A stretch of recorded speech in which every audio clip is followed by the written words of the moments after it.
Assalamualaikum warahmatullahi wabarakatuh. Nama saya Nur Syaratul Ahmad binti Mazran, memegang nomor matriks DQ24110107. Kami daripada kumpulan 2 akan membentangkan tahap kesedaran mahasiswa terhadap unsur riba dalam penggunaan SPayLater di platform Shopee sebagai kaedah pembelian digital. Pertama, pengenalan. SPayLater ialah perkhidmatan yang ditawarkan oleh beberapa penyedia teknologi keuangan, iaitu fintech atau bank yang membolehkan pengguna membuat pembayaran dalam tempoh masa tertentu. Sistem SPayLater ini juga berkait rapat dengan transaksi e-dagang, dan salah satu platform yang menawarkan perkhidmatan sedemikian adalah Shopee, di mana aplikasi ini memainkan peranan penting sebagai platform e-dagang terkemuka di Asia Tenggara dengan memperkenalkan ciri keuangan yang dikenali sebagai SPayLater. Ciri ini juga telah memberikan kemudahan kepada pengguna untuk membuat pembayaran secara lebih fleksibel melalui sistem ansuran dengan kadar faedah yang ditetapkan. Kejayaan ciri ini semakin menjadi keminatan orang ramai yang dapat dilihat melalui hasil kajian daripada Nur Naningrum 2024 dalam kajiannya yang menyatakan bahawa hasil tinjauan dari Daily Social Fintech Report pada tahun 2021 yang memperlihatkan bahawa SPayLater antara salah satu ciri yang paling banyak digunakan dengan peratusan pengguna yang mencapai 78.4%. Seterusnya adalah objektif kajian. Yang pertama, mengenal pasti tahap kesedaran mahasiswa terhadap unsur riba dalam penggunaan SPayLater di platform Shopee. Yang kedua, mengkaji faktor yang mempengaruhi penggunaan SPayLater dalam kalangan mahasiswa. Dan yang ketiga, menganalisis cabaran yang dilalui oleh mahasiswa dalam penggunaan SPayLater di platform Shopee. Seterusnya, 2.0 faktor yang mempengaruhi mahasiswa dalam penggunaan SPayLater. Suratan yang pertama, Febrianti Rahmawani 2018, pengaruh gaya hidup terhadap pergaulan dan norma sosial pada mahasiswa, salah satu perguruan tinggi di Banten. Antara metode yang digunakan adalah kuantitatif, iaitu soal selidik. Sampel kajian yang digunakan dalam artikel ini adalah 115 mahasiswa lelaki. Seterusnya, hasil kajian daripada artikel ini menunjukkan bahawa gaya hidup mahasiswa berubah mengikut perkembangan zaman dan lebih kepada pilihan individu yang dipengaruhi oleh pergaulan, media sosial dan pengetahuan moden. Suratan yang kedua adalah Berhanta dan Wardani 2021, analisis faktor-faktor yang mempengaruhi minat pengguna ulang SPayLater pada generasi Z dan generasi milenial. Antara metode yang digunakan adalah kuantitatif, iaitu soal selidik. Sampel kajian yang digunakan di dalam artikel ini adalah pengguna ShopeePay. Seterusnya adalah hasil kajian daripada artikel ini adalah menunjukkan bahawa perceived usefulness memiliki pengaruh yang positif terhadap attitude towards using SPayLater, di mana ia memberi manfaat kepada pengguna ShopeePay dalam meringankan beban. Suratan yang ketiga adalah Arsyad 2018, using the UT2 model to determine factor affecting adoption of mobile banking service, a qualitative approach. Antara metode yang digunakan adalah kualitatif, iaitu temu bual, dan sampel kajian yang digunakan dalam artikel ini adalah pengguna perkhidmatan mobile banking. Dan hasil kajian daripada artikel ini menunjukkan bahawa kepercayaan merupakan faktor penting yang mempengaruhi niat dan tingkah laku pengguna teknologi dan media sosial.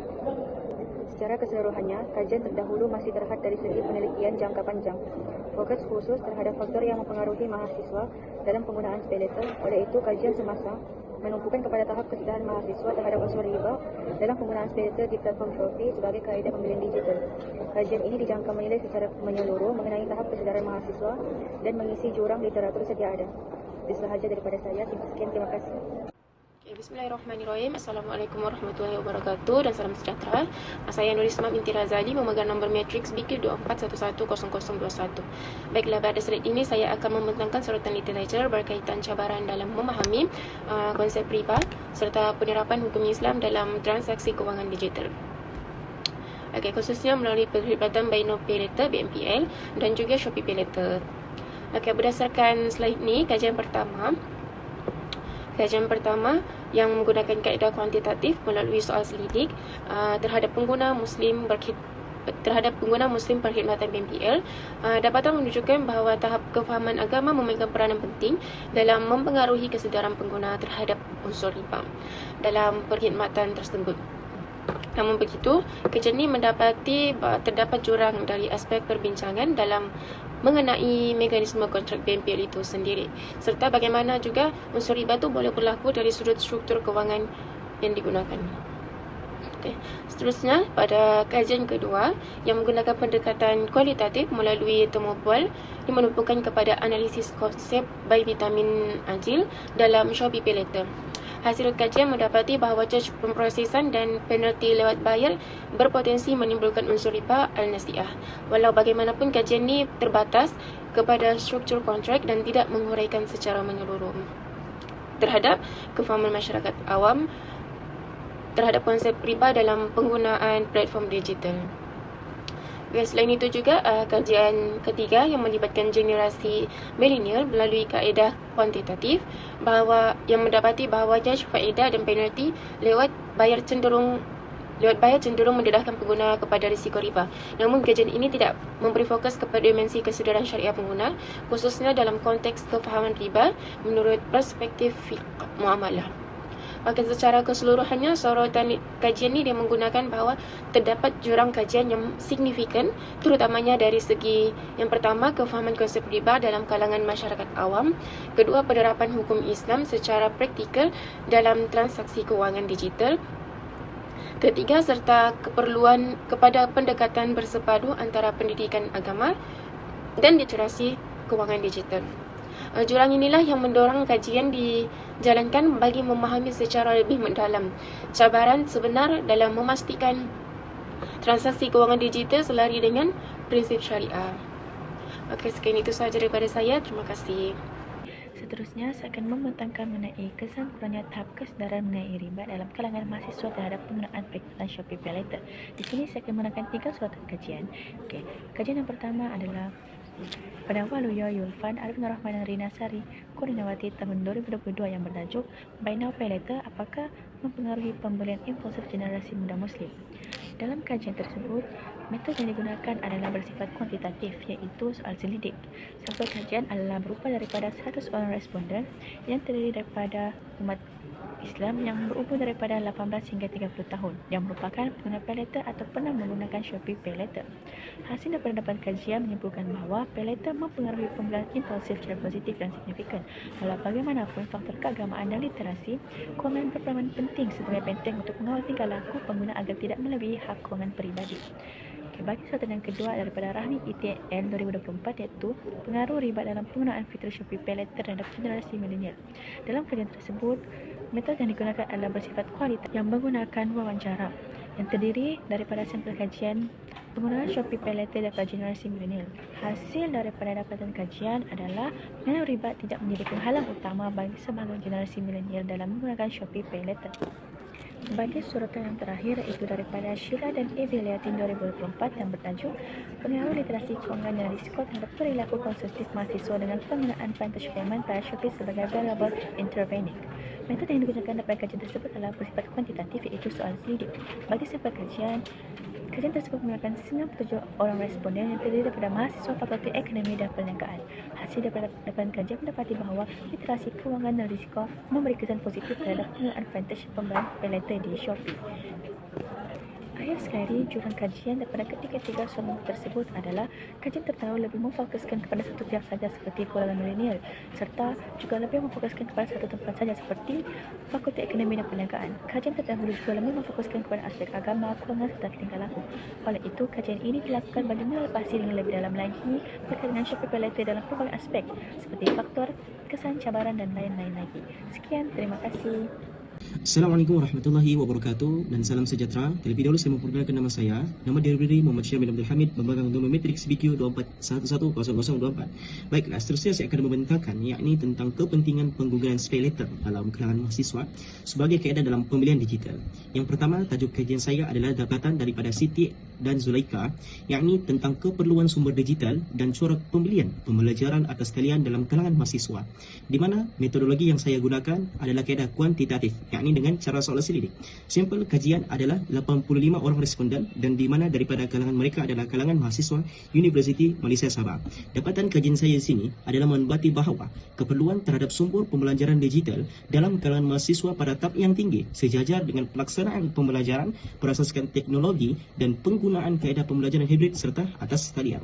Seterusnya adalah tajuk kajian Hasan, yakni pengaruh gaya hidup digital terhadap tingkah laku perbelanjaan mahasiswa di era globalisasi. Okey, di mana metodologi yang saya gunakan adalah sama seperti mana pertama tadi, yakni kuantitatif dengan cara soal selidik. Sampel kajian yang digunakan di mana kalangan mahasiswa yang menggunakan digital perbelanjaan. Dapatan kajian di sini mendapati bahawa mahasiswa yang hidup dalam persekitaran digital, mereka lebih cenderung membuat keputusan, yakni dengan pembelian secara spontan. Pembelian secara spontan terutama melalui platform atas talian. Dan seterusnya tajuk kajian seterusnya adalah Rahman dan Ahmad, yakni penggunaan SPayLater dalam pengurusan aliran tunai dan pembelian digital dalam kalangan mahasiswa. Metodologi yang saya gunakan tidak sama seperti kedua yang saya sebut sebentar tadi. Metodologi yang ketiga ini adalah secara kualitatif, yakni secara temubual. Sampel kajian yang saya gunakan di sini di mana kepada penggunaan perkhidmatan Buy Now Pay Later, dan dapatan kajian saya di sini ialah di mana penggunaan SPayLater dalam kalangan mahasiswa ia berperanan sebagai alat membantu dalam menguruskan aliran tunai dan ia dapat mempermudahkan pembelian digital. Okey. Jurang kajian di sini mendapati bahawa walaupun kajian lepas ia dapat meneliti gaya hidup digital, tetapi keperluan sumber pembelanjaan digital ini dan penggunaan SPayLater secara berasingan. Hal ini kerana hubungan antara ketiga-tiga aspek tersebut ia masih kurang diterokai secara menyeluruh. Oleh itu, terdapat jurang kajian dari segi yakni disebut pengintegrasian antara gaya hidup digital dan penggunaan SPayLater dalam mempengaruhi corak perbelanjaan serta pengurusan aliran tunai kepada mahasiswa khususnya di Universiti Malaysia. Assalamualaikum warahmatullahi wabarakatuh dan salam sejahtera. Saya akan membentangkan slide saya 6.0, iaitu cadangan penambahbaikan dan peningkatan kesedaran kewangan Islam dalam kalangan mahasiswa. Secara umumnya, berdasarkan kajian-kajian terdahulu, penggunaan perkhidmatan Buy Now ataupun Pay Later seperti SPayLater sememangnya menawarkan kemudahan dalam membiayai pembelian digital. Walau bagaimanapun, kemudahan ini boleh memberi risiko kepada pengurusan kewangan mahasiswa sekiranya digunakan tanpa kawalan serta kurang pengetahuan berkaitan prinsip kewangan Islam. Oleh itu, terdapat 3 cadangan utama yang dikemukakan untuk meningkatkan kesedaran kewangan Islam dan membantu mahasiswa membentuk tabiat kewangan yang lebih berhemah serta bertanggungjawab. Baik, cadangan yang pertama ialah program pendidikan kewangan Islam berkaitan pengurusan hutang mahasiswa yang berasaskan dapatan kajian Abdul Rahman dan Zulkifli pada tahun 2020. Dari segi metodologi, program ini dilaksanakan melalui pendekatan pendidikan formal dan separa formal seperti bengkel pengurusan kewangan, seminar kesedaran riba dan kursus jangka pendek kewangan Islam. Bagi sampel kajian pula, fokusnya adalah kepada mahasiswa universiti daripada pelbagai fakulti yang terlibat dalam pengurusan kewangan pribadi. Dapatan kajian menunjukkan bahawa pendidikan kewangan Islam yang dilaksanakan secara sistematik dapat meningkatkan kefahaman mahasiswa terhadap pengurusan hutang, kepentingan simpanan serta penghindaran amalan riba dalam kehidupan seharian. Secara ringkasnya, program ini membantu mahasiswa mengurus kewangan dengan lebih terancang dan tidak terjebak dengan penggunaan hutang yang berlebihan. Seterusnya, cadangan yang kedua ialah program literasi kewangan Islam berkaitan transaksi digital yang berasaskan kajian Ismail, Zainuddin dan Fikri pada tahun 2025 serta Harap ITAL 2025. Serta dari segi metodologi, program literasi ini dicadangkan dilaksanakan secara formal melalui seminar kesedaran kewangan digital, kursus wajib berkaitan kewangan Islam dan bengkel analisis transaksi Buy Now Pay Later. Bagi sampel kajian, cadangan ini memfokuskan kepada mahasiswa universiti yang menggunakan atau terdedah kepada perkhidmatan BNPL atau SPayLater. Dapatan kajian pula menunjukkan bahawa walaupun BNPL memberi kemudahan kepada generasi muda, unsur riba dan gharar masih wujud dan sebahagiannya kurang difahami sepenuhnya oleh pengguna. Selain itu, tahap kesedaran mahasiswa terhadap alternatif kewangan patuh syariah juga masih terhad dalam membuat keputusan kewangan yang beretika. Oleh itu, implementasi seperti ini penting untuk membantu mahasiswa mengenal pasti risiko transaksi digital dan membuat pilihan yang selari dengan nilai syariah. Kemudian cadangan yang ketiga ialah peningkatan kesedaran diri dan kemahiran membuat keputusan kewangan beretika yang disokong oleh kajian Burhanul Rasmi dan Fisnawati 2025 berkaitan pematuhan syariah dalam konteks Pay Later. Dari segi metodologi, pendekatan pembangunan diri ini boleh dilaksanakan melalui beberapa aktiviti seperti analisis kes kewangan sebenar, perbandingan produk, kewangan digital dan latihan membuat keputusan berasaskan nilai syariah. Bagi sampel kajian pula, ia lebih tertumpu kepada mahasiswa pengguna perkhidmatan kewangan digital dan Pay Later. Dapatan kajian menunjukkan bahawa pematuhan prinsip syariah dalam kontrak kewangan digital adalah penting untuk mengelakkan unsur riba, gharar dan eksploitasi yang boleh menjejaskan hak pengguna pada masa yang sama. Mahasiswa juga perlu memiliki kemahiran menilai risiko dan manfaat sesuatu transaksi agar keputusan kewangan yang dibuat lebih beretika serta tidak membebankan kewangan mereka pada masa yang akan datang. Akhir sekali, dari segi jurang kajian terdahulu kebanyakannya lebih menumpukan kepada pengukuran literasi kewangan atau pemahaman teori semata-mata tanpa menekankan pelaksanaan program intervensi yang berterusan, pendedahan terhadap alternatif kewangan patuh syariah serta pengaplikasian praktikal dalam membuat keputusan kewangan. Oleh itu, terdapat keperluan untuk dilaksanakan program pendidikan dan literasi kewangan Islam yang lebih sistematik, berterusan dengan fokus kepada pembangunan kesedaran diri serta kemahiran membuat keputusan berdasarkan prinsip syariah. Hal ini bertujuan memastikan mahasiswa mampu mengurus keuangan pribadi dengan lebih baik, memahami implikasi transaksi digital yang mengamalkan keuangan yang lebih beretika. Itu saja pembentangan saya bagi slide 6.0. Terima kasih. Sebagai penutup, secara keseluruhannya, tahap kesedaran mahasiswa terhadap unsur riba dalam penggunaan Shopee PayLater dalam platform Shopee sebagai kaedah pembelian memberikan pelbagai reaksi serta perubahan dalam kehidupan mahasiswa. Perkara ini dapat dilihat daripada faktor yang mempengaruhi penggunaan Shopee PayLater dalam kalangan mahasiswa, seperti dari segi gaya hidup, pengaruh sosial yang memberi kesan kepada mahasiswa itu sendiri. Dan ia juga memberikan risiko seperti mahasiswa boleh terjerumus dalam mengalami masalah kewangan, terjerumus dalam riba serta peningkatan pembelian secara impulsif. Namun penggunaan Shopee PayLater juga memberikan kepentingan dalam kehidupan mahasiswa kerana ia meringankan beban mereka sebagai seorang pelajar. Tambahan pula, perkara tersebut juga terdapat cabaran yang dihadapi dalam memahami konsep riba serta penerapan hukum Islam dalam transaksi kewangan digital dalam kalangan mahasiswa yang perlu diatasi serta penambahbaikan yang perlu dilakukan oleh pihak tertentu dalam peningkatan kesedaran riba serta kewangan Islam dalam kalangan mahasiswa agar mahasiswa mampu menjadi seorang mahasiswa yang bijak serta memahami tuntutan agama dengan lebih baik lagi yang mampu membantu mereka bukan sahaja di masa sekarang namun juga pada masa hadapan. Sekian, terima kasih.